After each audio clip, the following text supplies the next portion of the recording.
तर पार्थ पवारांनी कोट्यवधी रुपयांचा लँड आणि स्टॅम्प ड्युटी घोटाळा केल्याचा आरोप पुण्यातील ज्येष्ठ माहिती अधिकार कार्यकर्ते विजय कुंभार यांनी केलाय। पार्थ पवार यांनी जी जमीन विकत घेतली ती जमीन पूर्ववतनाची खरतर होती, नंतर ती शासनाकडे आली आणि शासनाने पार्थ पवार यांना कशा प्रकारे विकली याची सखोल चौकशी करून दोषी अधिकारी आणि राजकारण्यांवर कारवाई व्हायला हवी अशी मागणी देखील विजय कुंभार यांनी केली आहे।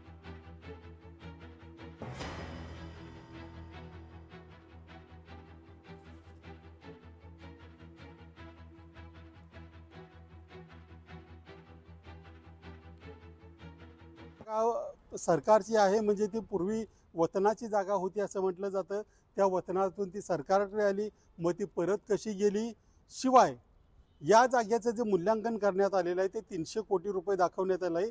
वास्तविक हा परिसर पाहता ही जागा 2000 कोटीपेक्षा जास्त रुपये किमतीची असेल, परंतु याच्यामध्ये जर नियमाप्रमाणे शुल्क भरलं असतं मुद्रांक शुल्क तर 21 कोटी रुपये भरायला लागले असते।